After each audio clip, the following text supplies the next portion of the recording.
በጌታችን በመድኃኒታችን በኢየሱስ ክርስቶስ ስም እንደምን አላችሁልኝ? የተወደዳችሁ የክርስቶስ ቤተሰቦች ጤናችሁ፣ ሁሉ ነገራችሁ እንደምን አላችሁ? እግዚአብሔር የተመሰገነ ይሁን። እኔ ደህና ነኝ፣ ቤተሰቤም ሁሉ ሰላም ነን። ክብር ለአምላካችን ለእግዚአብሔር ይሁን። እንግዲህ ዛሬ ደግሞ አንዲት አጠር ያለች ጥያቄ የምትመስል ነገር ወደ ህዝቡ አቅርቤያለሁ። ምናልባትም ደግሞ በቀጥታ ለሃይማኖት ተቋማት ጉባኤ ሰብሳቢ ናቸው ወይም እንግዲህ አባል ብቻ እዚያ ውስጥ የሚሰሩ ሰው ናቸው ይመስለኛል። ሰብሳቢም ሊሆኑ ይችላሉ። በአንድ ሚዲያ ፊት ቀርበው የተናገሩት ነገር ደስም የሚያሰኝ ነው፣ ቅርም የሚያሰኝ ነው። ደስ የሚያሰኝበት መንገድ አለው፣ ልክ ናቸው የሚያስብል መንገድ አለው። ነገር ግን ደግሞ ትክክል አይደሉም ብዬ የምሞግትበት ደግሞ ሌላ የጎንዮሽና የድብብቆሽ አካሄድ የሄዱበትን መንገድ ደግሞ አይቻለሁና እሱን እቃወማለሁ። በዚያ ደስ አልተሰኘሁም። መልእክቱን ሰምተነው እንምጣ። ከዚያ በኋላ እኔ ጥያቄ የሆነብኝን ነገር አነሳለሁ። እግዚአብሔር የብሽሽቅ አምላክ አይደለም። እስኪ እዚሁ ላይ እንዲጨምሩልኝ፣ አንደኛ ጉባኤውን ወክለው እንደገናም እንደ ግል ለምሳሌ እርሶ ኦርቶዶክስ እንደመሆኑም እንትን ልበሉት። አሁን ቀደም ሲል ያነሳሉት አለ ብዙ ሰዎች የእኛም ጓደኞች ጭምር ለምሳሌ የሆነ አንድ ሰው ከሆነው ሃይማኖት አካል ነው ይመጣና ለምሳሌ ኦርቶዶክስ ጋር ተሳደበ እንበል። ስለዚህ አሁን አንድ ኮንሰፕት ያለ ይመስለኛል። የተሳደበውን ሰውዬ መልሶ መሳደብ እንደ ጽድቅ የሚቆጠርበትና በቃ የመንግስተ ሰማያት መግቢያ ቁልፉን እንደመያዝ የሚቆጥሩ አካላት እየተበራከቱ ነው። ይሄ ከባድ አይደለም ወይ? ወንጀልን በወንጀል አታርም፣ ስድብን በስድብ አትመልስም፣ የበለጠ ማስፋት ካልሆነ በስተቀር እሳትን በእሳት አታጠፋው። ተቃራኒውን ነው መጠቀም ያለብህ። ያንን ወይ ካልሆነ በስተቀር አይሆንም። አንዳንድ ጊዜ የሚታዩት ነገር የሆነ ሰንበዲ ወጥቶ ከተሳደበ ወይንም የሆነን ሃይማኖት ካንቋሸሸ ለዛ መልስ ለመስጠት ሌላ ማንቋሸሽን መጠቀም ብዙም ውሃ የሚቋጠር አይደለም። ዞሮ ዞሮ ግን አንድ መታወቅ ያለበት ሃይማኖት በየትኛውም መንገድ ስህተትም ቢሆን መከበር አለበት የሚል እምነት አለኝ። መከበር አለበት የሚከብር ተከታዩን ነው የምታከብረው። አንደኛ ህገ መንግስቱም አንዱ አገራችን በእጃችን ባለው ህገ መንግስትም ቢሆን እንደው ተው ህገ እግዚአብሔርን ተውና ህገ መንግስትም እንኳን ቢሆን ማንም የፈለገውን ሃይማኖት የማመን የመከተል መብት አለው ነው የሚለው። ያንን ፕራክቲካሊ ያንን ነገር እንዲያከናውን ማድረግ አለብን። ለምን ይሄን ተከተልክ ተብሎ ግን ሊሰደብ አይገባም። ወይ ልታሳምነው ከፈለክ እንዳልከው በጣም ስሜታ የሆነ ሳይሆን በጣም ዲሲፕሊን እንደሆነ ያንን ነገር የራስን ሐሳብ እሱ ላይ ማስረጽ ከቻልክ እሰየው። ነገር ግን በኃይል ሐሳብህን ለማድረግ በመሰደብ፣ በማንቋሸሽ፣ በማዋረድ፣ አንገት በማስደፋት የምታመጣው ነገር ግን አይኖርም። ስለዚህ አብዛኛው ኢትዮጵያ ውስጥ ያለን እየተከተልን ያለ ነው። እንደውም በዓለም ላይ በጣም ሃይማኖታዊ ብሽሽቅ ውስጥ ካሉት ሀገራት ምናልባት ግንባር ቀደም እኛ ልንሆን እንችላለን፣ በተለይ በሶሻል ሚዲያ። ዞሮ ዞሮ ግን ሌሎቹ ከዚህ ብሽሽቅ ወጥተዋል። ሌላ ዓለም ነው ያሉት። እኛ ግን ገና ያለ ነው። አሁን ገና እዚህም እዛ የሚታዩት የኔ ሃይማኖት የኔ እንትን ምናምን በስሜት የሚመለክ አምላክ የለም። ስለዚህ ወደዛ ነገር መመለስ እንዳለብን አንዱ ተቋማችን እንደ ጉባኤ እያስተማር ነው። ያው ማስተማር ነው የምትችለው። ሁለተኛው ደግሞ ከማስተማር ባለፈ ማይመለስ ከሆነ ህዝባዊ አደጋ የሚያደርስ ከሆነ በአንድ ክርስቲያንና በአንድ ሙስሊም፣ በአንድ ወንጌል አማኝና በአንድ ሙስሊም መካከል ግጭት ቢፈጠር ወይንም ወደ ሞት የሚያመራ ጉዳይ ቢገጠም በነዛ ጋር አይቆምም፣ ይሰፋል፣ ወደ ቡድን ይሆናል። ከቡድንም ያልፍና ማህበረሰብ ውስጥ ይሆናል። ከዛ የአገር ቀውስ ነው የሚሆነው። ስለዚህ ያንን የሃይማኖት ግጭት ለማምጣት በጣም ከባድ ነው። ስለዚህ ሃይማኖታዊ አስተምሮ ስለሌለው የትኛውም ሃይማኖት ሰላምን ነው የሚሰብከው፣ አብሮነትን ነው የሚሰብከው። እንዳልነው ስለ ወርቃማ ህግ እዛ ላይ መጽሐፌ ላይ የጻፍኩት አንድ ወርቃማ ህግን እንደመነሻ ያደረግ ነው። ለአንተ እንዲደረግልህ ማትፈልገው ለሌላው አታድርግ፣ ለአንተ እንዲደረግልህ የምትፈልገው ለሌላው አድርግ ነው የሚለው። ያ ማለት ምንድን ነው? እንደውም እንደ ክርስትና አስተምሮ ቢቻላችሁ ውስጥ ከሁሉም ጋር ከሰው ልጆች ጋር ሁሉ በሰላም ኑሩ ነው የሚለው። ሁሉንም የሰው ልጅ ማለት የሚያምነው የማምነው ኤቲስቶንን ጨምሮ ነው። ከተፈጥሮ ጋር ሰላም መሆን አለብን እያለ እኮ ነው።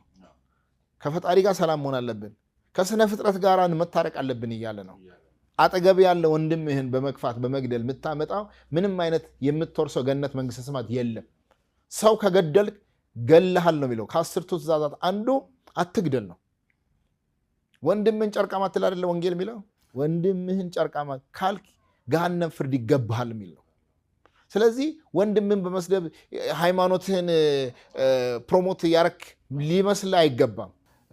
ለምሳሌ አሁን አንዳንዶች እናያቸዋለን ቤተክርስቲያን አስቀድሰው አይደለም ኪዳን አድርሰው የማያውቁ ምናልባትም በአመት ውስጥ ለንግስም ጭምር ደጃፏ ላይ ደርሰው የማያውቁ በእስልምናም ስናይ አንዳንዶቹ የአርብ ሶላትን ቀርቶ ለኢድ እንኳን እዛ መድረክ ላይ ተገኝተው የማያውቁ፣ በሌሎቹም በተመሳሳይ የሆነ የአደባባይ በዓለት በነሱ ብሶ ይታያል። ተገፋን ተከለከልን ምናምን በሚል አይነት እንትን ነገሮችን ለማጋጋል እና እነዚህ ሰዎች እኔ በብዙ መልኩ ስረዳ አሁን አንዳንዶቹ በዛ ሽፋን ማትረፍ የሚፈልጉ ከጀርባ አሉ ሃይባዮች፣ ፖለቲከኞች ሊሆኑ ይችላሉ፣ ሌላ ጦሰኞች አሉ። ግን ይሄ ምስኪን አብዛኞቹ ጠም ውስጥ የምናያቸው ሰዎች የዛች ልጅ ያችን በማድረጉ በቃ መንግስተ ሰማያት እንደገባ ነው እሱ የሚያስበው። አሁን ከብዙዎቹ ጋር ሳወራ ለሱ ያ ነው ስሜቱ። ቤተክርስቲያንን ወይንም መስጂድን እስልምናን ዘወትር የሚያገለግሉ አንገታቸውን ደፍተው እውነት ለመናገር ዝቅ ብለው ታያቸዋለሁ። አዲስ ደግሞ ምናልባት ብቅ ያሉቱ አለንልሽ ይኸው መተናል። መምጣታቸው መጥፎ አይደለም፣ ጥሩ ነው። ከጫተራም ይምጣ ከየትኛውም አካባቢ ይምጣ ከመጠጥ ቤት ይምጣ ዞሮ ዞሮ ለሃይማኖቱ ያስፈልገዋል። ግን ከአባቶች እኛ እንብለጥ፣ እኛ አባቶችን እንምራ። እኔ ደጋግሜ እነግራለሁ። እኛ ያልመራ ነው ሲኖዶስ፣ እኛ ያልመራ ነው መጅሊስ፣ እኛ ያልመራ ነው እንትን በቃ ከኛ ወዲያ ለምን የሚሉ አካላት መስተካከል ይኖርባቸዋል። ተቋማቱ ታሪካዊ አመጣጥ የራሳቸው ይሆናል። ከነ ጉድለት ከነ ክፍተቶቻችን ቢሆን አባቶቻችንን ምናልባት ቀርቦ ማናገር፣ ሀሳብ በመስጠት መረጃ የማቀበል ሊኖር ይችላል። ችግር የለውም። ይሄ ግን ይሄ ካልሆነ የሚሉ አካሄዶች ግን ደርሶ ይሄ ተቀባይነት ወይም ቅቡልነት አለው ብዬ አላስብም። በሁሉም በእስልምናም በፕሮቴስታንቱም አካባቢ ስትሄድ እንዲህ አይነት የሚመራው ተቋማቱን ፌስቡኮች ናቸው። የሶሻል ሚዲያው ነው የሚመራው። እነሱም ለዚህ ነገር እውነት ለመናገር እጅ የመስጠት ያህል የደረሱም ተቋማት አሉ። አሁን በተለያየ መልኩ ኢቫንጀሊካን ውስጥ ብትሄድ ብታየው፣ በእስልምናም ብትሄድ፣ በክርስትናም በኦርቶዶክስ አካባቢ ብትመለከት እንዲህ አይነት ነገር አዝማሚያዎች ነበሩ። በቃ ይሄንን ማድረጉ ከሆነ ክቡር ስራ አስኪያጅ፣ ይሄንን ማድረጉ ከሆነ ክቡር ሼህ ሀጂ፣ ይሄን ማድረጉ ከሆነ ክቡር እንትና እንዲህ እናደርጋለን የሚሉ አሉ። ይሄ ህገ ወጥነት ነው። ምናልባት ደርሰህ ስትሄድ እንዳልከው ከጀርባው ተቋማቱን የመበጥበጥ የማጋጨት እና የአድሚኒስትሬሽኑን የሊደርሺፑን የመጠምዘዝ ስራም ሊሆን ይችላል እና እንዳልከው ትኩረት ሳቢዎችን እኔ አዲስ የምሰጣቸው ትኩረት ሳቢዎች ወቅታዊ ትኩረት የሚስቡ ሰዎች አሉ እና ፎሎወርስም ጀማሪ ከሆኑ የሆነ ፎሎወር ለማግኘት እንደዚህ ለማግኘት ተከታይ ለማፍራት የሚደረጉ ነገሮች ስላሉ ዘመኑ ያው እንግዲህ ትኩረት የመሳብ ስለሆነ ያን አካሄድ ሊሆን ይችላል። እዚቹ ላይ ዝም ብሎ አንዳንድ እንትን ብለን አባቶች ያልመሩት የሚለውን ነገር ሲያነሱልኝ ምን ትዝ አለኝ። በተለይ እዚህ ትልልቅ የአድሚኒስትሬሽን ስራ ያለበት አካባቢ ላይ ያለው የዚህ የሙስናና የምዝበራ ብልሹ አሰራር በጣም ከባድ ነው። በየቤቱ ያለውን ነገሮች እኔም በራሴ ቤት ስለማውቀው፣ ስለዚህ እንደነዚህ አይነት አካላትም የሚሹት ነገር ባልተሳካ ጊዜ ያው ከጀርባ ሆነው የመበጥበጥ እድላቸውም ይሰፋልና እንዲህ አይነቱን ከዚህ ከብልሹ አሰራር ጋር ተያይዞ ዞሮ ዞሮ ጸቡ ተገፍቶ ምዕመናን ውስጥ ስለሆነ የሚገባው እሱን እንደ አንድ የሰላም ጠንቅና እንቅፋት ቆጥረው እዚህ ጋር ሃይማኖታዊ ቤት ውስጥ በራሱ አባቶች ጋር ሊቃውንቱ ጋር ያለውን የምዝበራ ጉዳይ እንደ ሰላም ጠንቅ እዚህ ላይ አልተመለከቱትም። ለምንድን ነው የዘነጉት? አንዳንድ በውስጥ አሰራር ጉዳዮች ውስጥ መጽሐፉ አይገባም፣ ብዙ አይዳስስም። በየቤቱ ተከድኖ ያደረ የራስ ችግሮች ይኖራሉ። አደባባይ አፈንግጠውም ደግሞ የወጡ የአደባባይ ችግሮች አሉ። ዞሮ ዞሮ ምንድን ነው አሁንም እዛ ቦታ ላይ ያንን ለማስተካከል እንዳልኩ በመጽሐፍ ብቻ ሳይሆን የሚያስፈልገው ሲስተም ነው። በነገራችን ላይ ብዙ ጊዜ እኛም ቤትም እኔም ስመራውበት የነበረው ተቋምም ቢሆን የመጣውበት ቤተ እምነት ትልቁ ችግሩ የሲስተም ችግር ነው። የአድሚኒስትሬሽን ችግር ነው።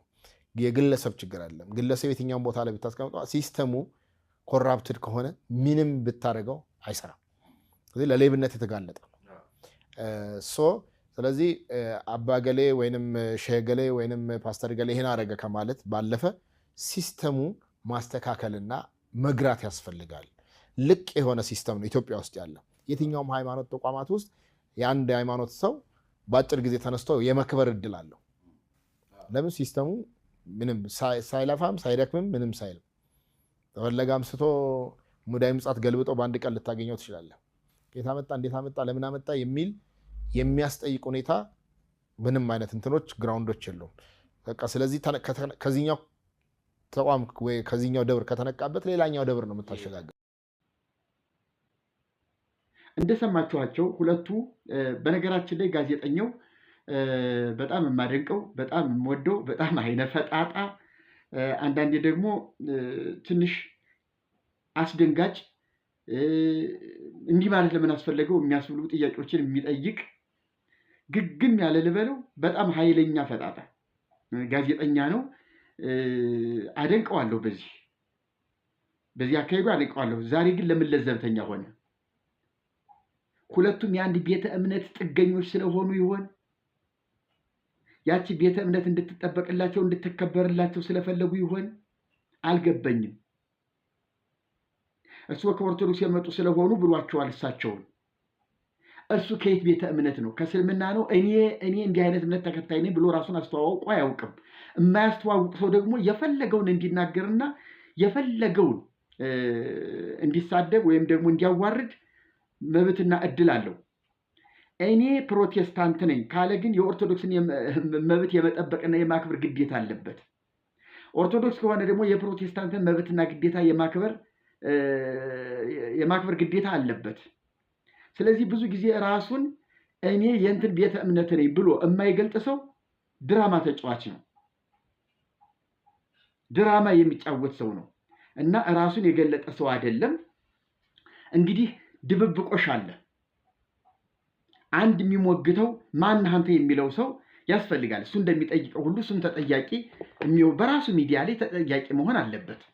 ለማንኛውም ከውይይታቸው የሰማነውን አንዳንድ ነገር አይተናል። አንድ ቤተ እምነት ለምሳሌ ኦርቶዶክስ እስልምናን አልፋ ሄዳ ደንበር ጥሳ ስለ መሐመድ ይሁን ስለ አላህ ይሁን ስለ ቁርአን የማይገባ ነገር የመናገር መብት የላትም ማለት ነው። እውነት ነው። እስልምና በኦርቶዶክስ ላይ በአጠቃላይ በክርስትና በፕሮቴስታንት ላይ ምንም አይነት የማይገባ ነገር የመናገር መብት የለውም። እውነት ነው። ይሄ ሁሉም የሚስማማበት ነው። እነዚህ ሁለት ሰዎች ለውይይት የሚያቀርቡት አጀንዳም አይደለም። ትክክል ነው ያቀረቡት። ሁሉም ሰው የሚያምነው ሁሉም ሰው የሚቀበለው ስለሆነ በዚህ ትልቅ ሚዲያ ላይ ይሄ እንደ አንድ ያልታወቀና ህዝቡ ሊገነዘበው የሚገባው ህዝቡ እስካሁን ያልተገነዘበው ሆኖ ሊቀርብ የሚገባው አጀንዳ ግን አጀንዳ ሊሆን አይገባው። አንዱ እንኳንስ ትልቅ ተቋማትን የሃይማኖት ተቋማትን ይቅርና አንድን ግለሰብ ሌላኛው ግለሰብ እንዲሁ ዝም ብሎ ከሜዳ ተነስቶ የማይገባ ነገር ሲናገረው ለምን ተብሎ ሊጠየቅ ይገባዋል? አይገባማ፣ የማይሆን ነገር ነው። ስለዚህ ይህንን እውነት ለመናገር አጀንዳ አድርገው ማቅረብ የለባቸውም። አጀንዳ ግን ነበረ። አሁን ጋዜጠኛው ብዙ የሚያውቃቸው በሃይማኖት በጣም መጥፎ አካሄድ እየተካሄደ ያለ መሪዎቹ ያላዩት መሪዎቹ ያላስተዋሉት ወይም ደግሞ ሊያዩት ያልፈለጉት አንድ እውነት አለ። ያ ለምን ብሎ የሚጠይቀው ጥያቄ ግን ነበረ።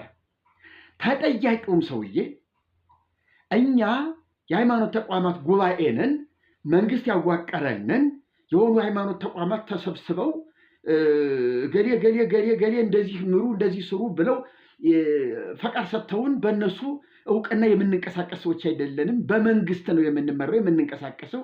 መንግስት ህግና ደንብ ሰጥቶናል። በዚህ መሰረት ለኦርቶዶክስም ግዴታ አለብን፣ ለሙስሊም ግዴታ አለብን፣ ለእያንዳንዱ ቤተ እምነት ግዴታ አለብን። ችግሮቹን የማየት ችግሮቹን የመስማት ችግሮቹ ሲፈጠሩ ለሀገርም ለፖለቲካም ስጋት ስለሚሆን ለራሷ ለቤተ ክርስቲያኗም ሁከት ስለሚሆን ይሄ ነገር ለምን አስፈለገ ብለን የመጠየቅ ግዴታ አለብን የሚለውን እይታ ግን አልተወያዩበትም፣ ሊያነሱትም አልፈለጉም። መጠየቅ ወይም ደግሞ ማንሳት አቅቷቸው ወይም ተሰውሮባቸው አይደለም፣ ድክመታቸውን የሚያጋልጥ ስለሆነ ደብቀው በመጋረጃ ውስጥ እንዲያልፍ ያ ስህተት እንዲያልፍ ተደርጓል። እንደ እውነት ከሆነ የኦርቶዶክስ ተዋሕዶ ልጅ ነኝ። በርካታ የኢትዮጵያ ኦርቶዶክስ ተዋሕዶ ቤተክርስቲያን ልጆች አሉ።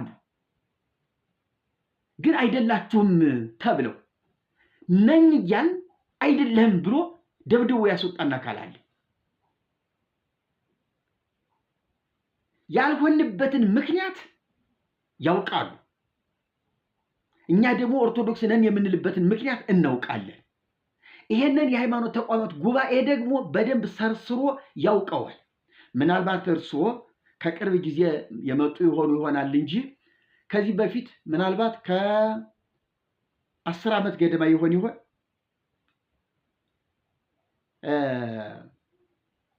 በሳሮ ማርያም ሆቴል አንድ ስብሰባ ተደርጎ ነበር። እኔም ራሴ የተገኘሁበት። ኦርቶዶክስ መልስ ካላት እኛም ጥያቄ አለን የሚል ሲዲ በተለቀቀበት ወቅት የነጋል መጽሐፍ ከተጻፈ ከብዙ ጊዜ በፊት በኋላ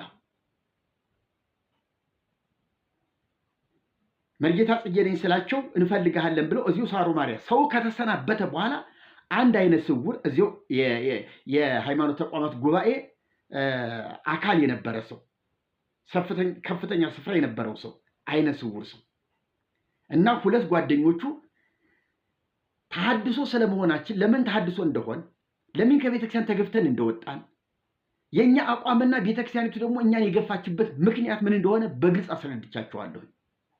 በአግባቡ ተጫውተን ስለ ማህበረ ቅዱሳን በሰፊው አንስተን ተጫውተናል።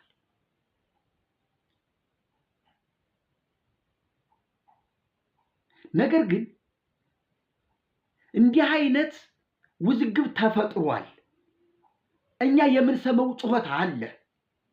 ኦርቶዶክስ ቤተክርስቲያን ደብድባ አባረረችን፣ አካላችን አጎደለች፣ ከአገልግሎታችን አፈነቀለች። እኛ ግን አሁንም ኦርቶዶክስ ነን የሚሉ ከቤተ ክርስቲያን የወጡ በርካታ የቤተ ክርስቲያን ሰዎች አሉ። እናንተ አይደላችሁም ብላችሁ እንዳስወጣችኋቸው ሰምተናል። እነሱ ደግሞ ኦርቶዶክስ ነን፣ የተሳሳትነው ነገር የለም፣ በሁሉ ነገር እውነተኞች ነን ብለው እየተከራከሩ ነው ያሉ። ስለዚህ እነሱንም ለብቻ እናንተንም ለብቻ ማወያየት አልቻልንም። ከእናንተ ሰው ይመረጥና ከእነሱም ደግሞ ሰዎች ይመረጡና እኛ በሰብሳቢነት የሁለታችሁንም ጉዳይ መስማት እንፈልጋለን። ይሄንን ነገር መንግስትም ሊያውቀው ይገባል፣ መፍትሄ ሊበጅለት ይገባል አልተባልንም። ዛሬም ቢሆን የሃይማኖት ተቋማት ጉባኤ ጽሕፈት ቤት ስልጣን አለው፣ አቅም አለው። በተለይ መጀመሪያ እኛን ተሐድሶ የተባልነውን ሰዎች እንፈልጋችኋለን ብሎ ከአንድ ቦታ መሰብሰቢያ አዳራሽ ጠርቶ ቤተ ክርስቲያኒቱን እየረበሻችኋት ነው፣ ምንድን ነው የምትሏት? አርፋችሁ አትቀመጡም ወይ ብሎ ለምን አይጠይቀንም? እየረበሽን ስለመሆናችን፣ ቤተ ክርስቲያኒቱን ሰላም እየነሳናት ስለመሆናችን እኛ እኮ መልስ መስጠት እንችላለን። ሰላሟን የቀማት ማን ነው? ቤተ ክርስቲያን በየቀኑ እንድትደፈርስ የሚያደርጋት ማን ነው? ጸረ ወንጌል የሆነው ማን ነው? ጸረ ክርስቶስ የሆነው ማን ነው?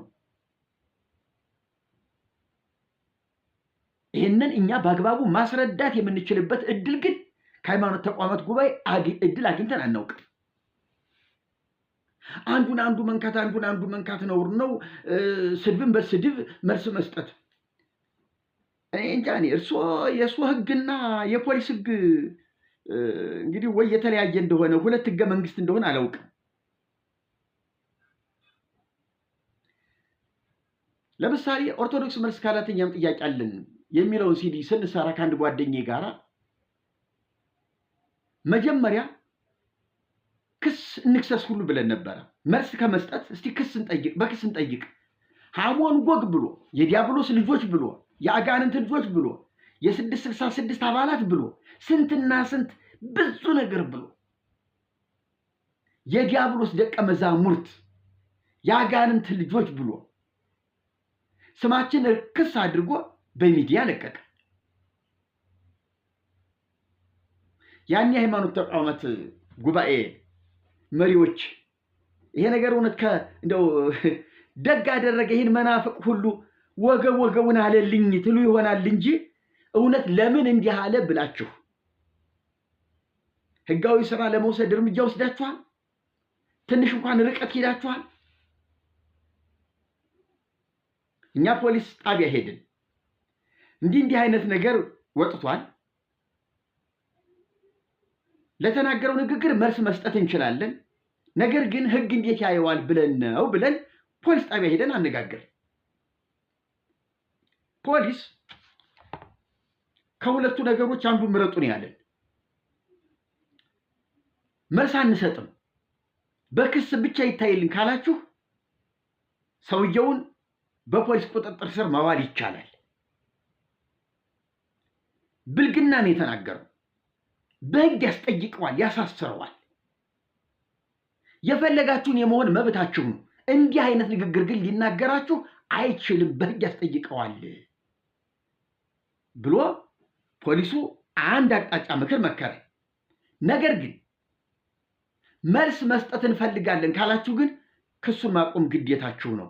በሁለት ወገን መጠቀም አትችሉም። በዚያ በኩል መልስ ሰጣችሁ፣ በዚህ በኩል ደግሞ በህግ አግባብ ልትጠይቁ አትችሉም። ከሁለቱ አንዱን ምረጡ አለን ፖሊስ። አይ መልስ ብንሰጥ ይሻላል። በአንድ በኩል ትምህርታዊ መልስ መስጠት ስለምንፈልግ፣ ሃይማኖታዊ ጉዳዩን መነጋገሪያ ማድረግ ስለምንፈልግ ክሱ ይቀራልንና ወደ መልስ መስጠት አመራን። መልስ ስትሰጡ አለ ፖሊስ የፈለጋችሁትን መልስ ስለሆነ በተናገረበት እጥፍ መናገር ትችላላችሁ ያለ ፖሊሱ። እርስዎ ግን ለስድብ የስድብ መልስ መስጠት አይገባም አሉ። መጽሐፍ ቅዱስ ጠቀሱ።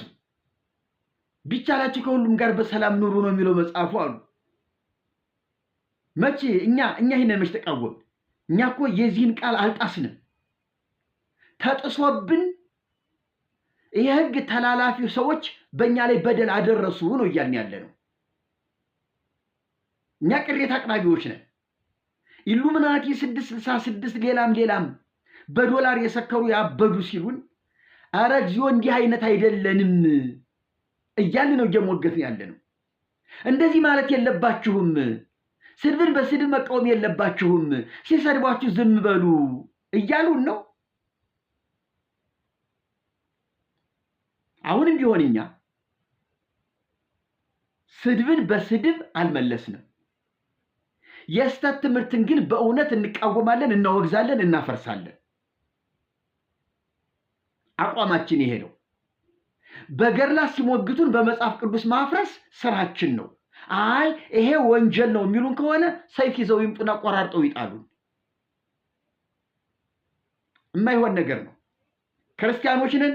የክርስትና ጉዳይ ስለሆነ እኛ አሁን ከሙስሊም ጋር አይደለም ጉዳያችን። ልብ ይበሉ፣ እርስዎ ሰውዬ ልብ ይበሉ። ከእስልምና ጋር አይደለም፣ እንኳን ከእስልምና ከፕሮቴስታንት ጋር እንኳን አይደለንም። ምክንያቱም ፕሮቴስታንት አይደለም ተሐድሶ ብሎ ያባረረን፣ ፕሮቴስታንት አይደለም 666 ከሃዲ ብሎ ያባረረን። ቤተ ክርስቲያናችን ናት ይህን በደል የፈጸመችብን። ሲኖዶሱ፣ ማህበረ ቅዱሳን፣ ሌሎቹ የቤተ ክርስቲያን መሪዎች አስደብድበው ብዙዎቻችንን አስገድለው አካል ጉዳተኛ አድርገው ህይወታችንን ሁሉ አኮላሽተው ያስቀሩ ከሲኖዶስ ጀምሮ በተዋረድ ያሉ የቤተክርስቲያን አባቶች ናቸው። አሁንም ኦርቶዶክስ ነን ነው እያልን ያለ ነው። እኛ ግን እንግዲያውስ እሱ በእውነት ያሉበት ኃላፊነትና ወንበር የሚከብደዎት ከሆነ ከተሰማዎት ኦርቶዶክስን ለጊዜው ያቆዩአትና ተሐድሶ የተባልነውን እኛ እንዲያው እኔንም ብቻ መጀመሪያ እስቲ ይጥሩና ጥፋቴን ይገሩ። ኦርቶዶክስን እንድትነካብኝ አልፈልግም ባይኔ መጣህብኝ ማለት ነው የሚሉኝ ከሆነ እኔም ኦርቶዶክስን በመንካቶት ባይኔ ነው የመጡብኝ። የእርሱ ኦርቶዶክስነትና የኔ ኦርቶዶክስነት መጽሐፍ ቅዱስ ይመሰክረዋል።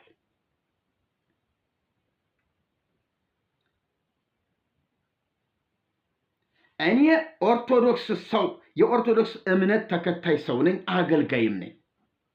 ቤተ ክርስቲያኔ በሐሰት ትምህርት ስትጥለቀለቅ ዝም ማለት አልፈልግም። አይ መብቱን የፈለገውን ያምልክ፣ መብቱን ወጥቶ ያምልክ። ቤተ ክርስቲያኒቱን ግን እንደዚህ ማሳት የለበትም። አሮን ጥጃ ሰርቶ እስራኤልን ሲያስት ምንድነው የሆነው? ምንድነው የተፈጸመው? መብታቸው ነው ተባለ እንዴ?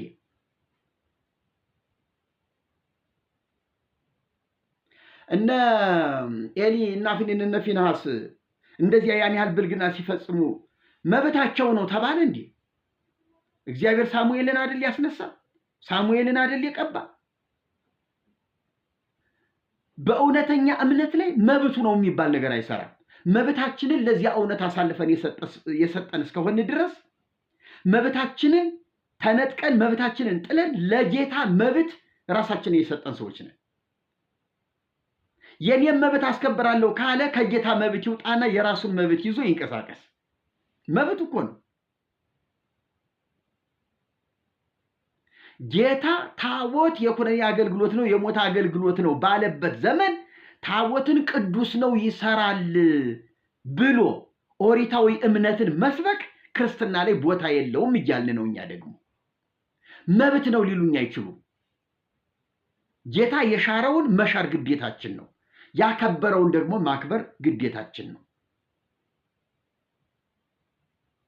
ስለዚህ እባክዎ ያሉበት እንደው ይሄ ስልጣን በጣም ጥሩ ነው፣ ለስራ ምቹ ቦታ ነው ያሉበት።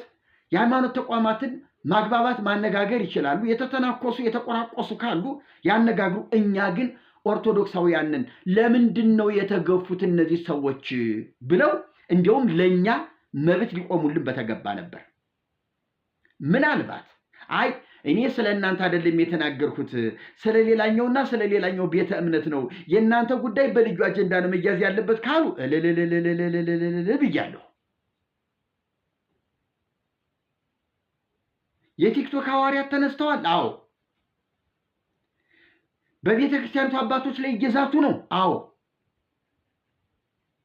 ችግሩ ግን ምንድን ነው? ለምንድን ነው አባቶች ያን ያህል የተኙት? ለምንድን ነው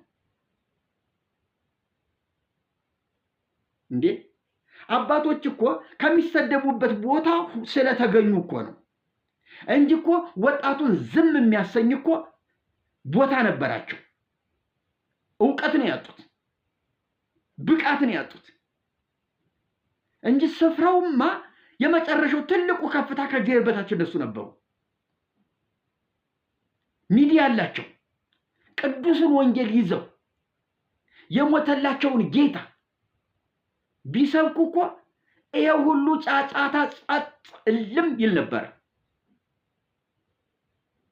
ለስድብ የተጋለጡት ራሳቸው ናቸው። በማይመጥናቸው ቦታ ላይ ተቀምጠዋል። ያለ እውቀት ተሰግስገዋል። በጉቦ በጥቅማ ጥቅም ነው ስልጣኑን የያዙት። ስለዚህ ለነዚህ ሰዎች አሁን ጥብቅና መቆም እጅግ አሳፋሪነት ነው።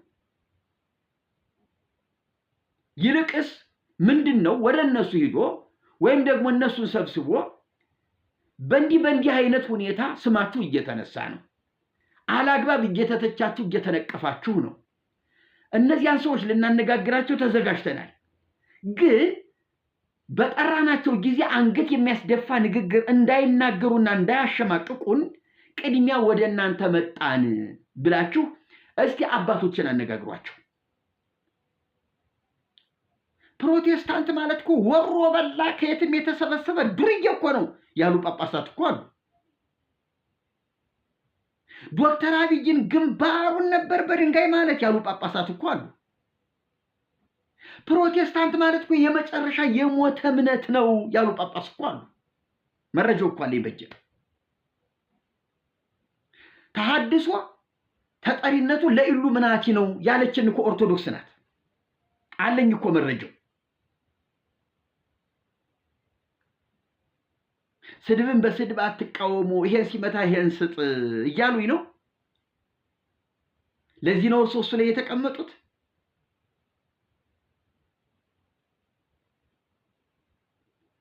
ልክ ነው። የምናደርግበት ቦታ አለ፣ የማይደረግበት ቦታ ደግሞ ሁሉ ላይ አናደርገው። ኢየሱስ ክርስቶስን ካድ ብሎ ኢየሱስ ክርስቶስን ጣል ብሎ ወንጀልህን ተው ብሎ መጥቶ ለሚመተኝ ይሄን አይደለም ይሄንንም እሰጠዋለሁ።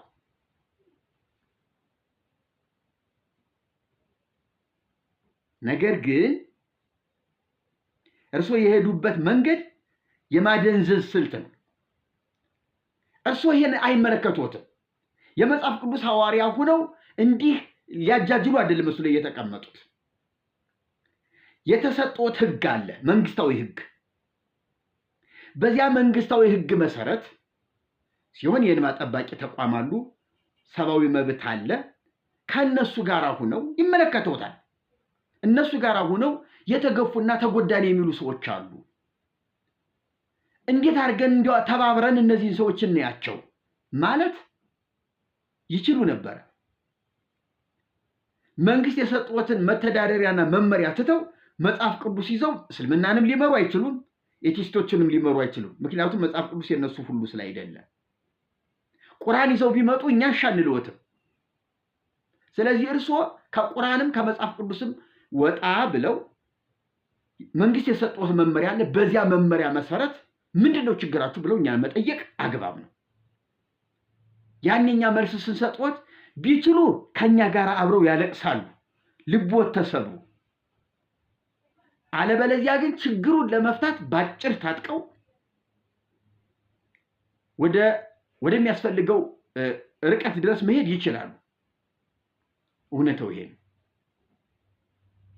ጋዜጠኛውም ለምን እዚህ መድረክ ላይ ካሁኑ ውይይት ላይ ድክምክምክም ልፈስፈስፈስ እንዳልክ አይገበኝም። ሌላ ጊዜ ላይ እኮ ሽጉጥ የሚያማዝዝ ንግግር እኮ ተናግረሃል። ምናልባት እምነቱ እኒህ ተነኩ የተባሉት አካላት ክብራቸው ተጠብቆ እንዲሄድና ሁለታችሁ ተስማምታችሁ እንድታልፉት የተደረገ ውይይት ነው የሚመስለው። አልተመቸኝም። ያሁኑ የሁለታችሁ ውይይት አልተመቸኝም።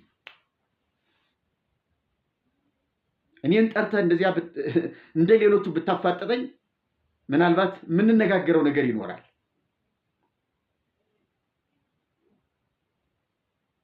ስለዚህ እኛ ከሌላ ቤተ እምነት ገብተን የተናገርነው ክፉ ነገር የለም። ኦርቶዶክስ ቤተክርስቲያናችን ላይ ያለነው አሁንም የውነን ወደፊትም የውነን። ችግሩ ይለይ፣ ተጠርጥሮ ተንጠርጥሮ ይውጣ። የክርስቶስ ወንጌል የክርስቶስ የሆነው ነገር ይገለጥ፣ ይሰበክ ነው ያልነው። ይህንን የሚቃወሙ ሰዎች ግን ክርስቲያን ስላይደሉ ይልቅ እንዲወጡ ይደረግልን። ወንጌሉን የሚሰብኩ ሰዎች መድረኩን ይረከቡት የሚል ውሳኔ እንፈልጋለን። ስለዚህ እንዲህ አይነት ነገሮች ላይ ለኛ እድል ቢሰጠን ብንጠየቅ ሙስቲ ብንባል ከልብ አመሰግናለሁ። ምናልባት ይሄ መልእክት ቢደርሶት እርግጠኛ ነኝ ተቆጥተውም ቢሆን በማናቸውም መንገድ ጠርተው ሊያነጋግሩኝ ይችላሉ። እኔ ደግሞ ለዚህ ደስተኛ ነኝ። አመሰግናለሁ። የተወደዳችሁ የክርስቶስ ቤተሰቦች በአንድ በኩል የተናገሩትን ነገር ሁላችንም የምናከብረው ነው። ፕሮቴስታንት እምነት እስልምና ማለት የማይረባ ቆሻሻ ነው፣ መሐመድ እንዲህ ነው፣ ሰይጣን ነው፣ ቁርአን የፈጠራ ነው፣ ዝም ብሎ ነው የሚል ፕሮቴስታንት ካለ፣ እንዲህ የሚል ኦርቶዶክስ ካለ እውነት ልምላችሁ ከመንፈስ ቅዱስ ሳይሆን ከሰይጣን ነው። እምነቱ ምንም ይሁን ምን አይመለከተንም። ሙስሊሙ ማህበረሰብ ክርስትና ማለት የተሳሳተ ስላሴ የሚባል እምነት የሌለው የፈጠራ ኢየሱስ የሚባል አምላክ አይደለም ሰው ነው ውሸታቸውን ነው መጽሐፍ ቅዱስ የሚሉት የፈጠራ ነው የሚል እስልምና ካለ አብዷል፣ ተሳስቷል፣ አይመለከተንም። ይሄ ወንጀል ነው። እስልምናና ክርስትና መወያየት ካስፈለጋቸው በስምምነት በፈቃደኝነት ላይ በተመሰረተ ያም ቁርአኑን ይሄም መጽሐፍ ቅዱስን ይዞ ያም መሐመድን ይሄም ኢየሱስን ይዞ እውነታውና የዘላለም ሕይወቱ እንዴት እንደሚገኝ ከሁለቱ ሃይማኖት የተሻለውና በደንብ ገልጦ የሚሰብከው የልብ ማረፊያ የሆነው እምነት የትኛው እንደሆነ በፍቅር መወያየት ይችላሉ። ከፈለጉ ሚዲያ ላይ ከፈለጉ ደግሞ በፈለጉት ቦታ ተሰብስበው መወያየት ይችላሉ። ከዚህ በተረፈ ግን አንተ የሚባባለው ነገር አዎ ሁላችንም የምናወግዘው ነው። ነገር ግን ሙስሊም እምነት ውስጥ መሪዎቹ ከእስልምናው እምነት ወጣ ቢሉባቸው፣ በጉቦ በጥቅማ ጥቅም ቢወድቁባቸው፣ እውነተኞቹ ሙስሊሞች ደግሞ ለምን ይሄንን አንፈልግም፣ የምንፈልገው ይሄንን ነው፣ ቁርአኑ ይከበርልን፣ ነብያችን በትክክል እንደተናገሩት ይሁንልን ብለው የተወሰኑ ሙስሊሞች ደግሞ ይሄን ጥያቄ ይዘው ቢነሱ ሁከተኞችና ብጥብጥ አንሾች ይባላሉ እንዴ? ችግር ፈጣሪዎች ይባላሉ እንዴ? ስለዚህ የኛ ክርስትናም የኛ ኦርቶዶክስም እንዲህ እንዲታይ ነው የምንፈልገው። ስህተት አለ ማለት ጥፋተኝነት ወይም ወንጀለኝነት አይደለም። ስለዚህ ይሄንን እንድታዩልን ነው የምንፈልገው። የተወደዳችሁ ክርስቲያኖችም ይሄንን መልእክት እስኪ በሚደረስበት መንገድ እንድትወያዩበት እንድትነጋገሩበት እፈልጋለሁ። እግዚአብሔር ይባርካችሁ፣ ጸጋውን ያብዛላችሁ። ሰላም ሆኑልኝ።